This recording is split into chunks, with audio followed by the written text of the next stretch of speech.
The old man's hands trembled as he pushed the greasy white bag into mine. His voice was a whisper that didn't belong to strangers. "Don't eat this. They made me put something in it." I blinked. "What?" His eyes darted past me, across the street.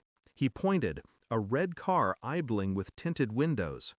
A woman's silhouette leaned against the glass. Her hand rose slowly, metallic glint in her grasp. A gun. The driver's voice cracked. "She said if I warned you, they'd hurt my granddaughter." The bag sagged in my hand, warm and heavy. But the weight in my chest was colder. Something deliberate, personal. I glanced at the car. The barrel of the gun tilted up, a silent promise. And in that moment, I knew. This wasn't random. It was her. I closed the door gently, bag still in hand. The food smell clung to me, sweet and bitter, like poison disguised as comfort. Inside, the house was quiet. My wife was upstairs, humming faintly, soft, unknowing, or pretending to be. But the red car, the woman, the threat, it wasn't nameless. It was designed, orchestrated. Someone close had given permission for this to exist on my doorstep. I replayed weeks, months, small moments that had seemed nothing. The late-night texts she dismissed as work. The hesitation in her eyes when I asked simple questions. The warmth that had cooled too suddenly. My chest tightened. Infidelity wasn't foreign to the world. But to me, in my home, it had always felt like something distant, a story whispered about others. And yet the tremor in that delivery man's voice carried a truth I couldn't ignore. Someone wanted me erased, quietly. Someone who knew me.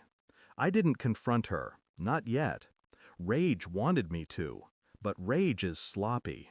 Instead, I learned the art of silence. I checked her phone when she slept, memorizing numbers. One stood out.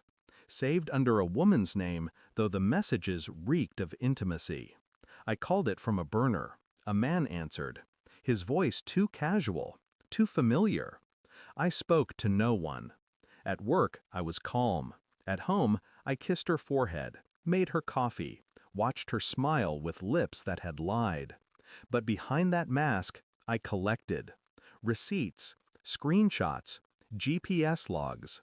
Her car had been parked at a hotel 3 towns over, not once, but every Thursday for a month. I bought a DNA kit, not for me, but for our daughter. Quietly swabbed her cheek one night while she dreamed, sent it off. The waiting was torture. My face remained stone, but inside, the storm pressed against my ribs. Nights I lay awake, imagining what the truth would feel like pressed into my palm. Would it burn or freeze? The envelope arrived plain, anonymous, as if the universe wanted to downplay the gravity of what it contained. I opened it slowly, read the words twice, 3 times. My hands didn't shake, but my breath stopped. Probability of paternity, 0%. I closed the envelope. My mind didn't scream. It didn't collapse. It simply adjusted. The pieces fell into place with cruel precision. The red car, the woman, the poisoned food. They wanted me gone because my presence threatened the lie they'd built together. That night, I set the envelope on the kitchen counter. She walked in, phone in hand, hair damp from her shower. She saw it, paused. Her smile broke before her words did. "What's this?" I looked at her. "You tell me." Her hand shook as she opened it. Eyes flicked across the page. Tears came too quickly, too rehearsed. "Please." But I just sat there, silent, watching her world collapse. I didn't shout. I didn't curse. I didn't lift a hand. Instead, I slid my phone across the table. Every screenshot, every record, every trace of her deception compiled neatly in a folder. Her breath hitched as she scrolled. You knew?" "I've always known," I said. My voice was calm, too calm. I just waited until the truth could bury you in your own lies. She sobbed, tried to reach for me. I leaned back, untouched. You didn't just betray me, I said.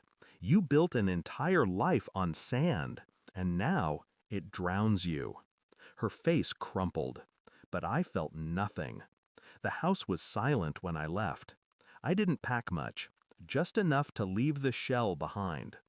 I walked past the red car across the street. It was gone now. Maybe it had never mattered. Maybe she had staged more than I would ever know. But none of it weighed on me anymore. I had seen the truth, and the truth had severed everything cleanly. Infidelity, lies, poison in a paper bag. Her collapse was the only justice I needed. And as the night air wrapped around me, I realized something sharp and simple. She had lost everything the moment I stopped caring. Thanks for watching. Don't forget to like, share, and comment. Subscribe now to Cheating Stories Insight World for more amazing stories.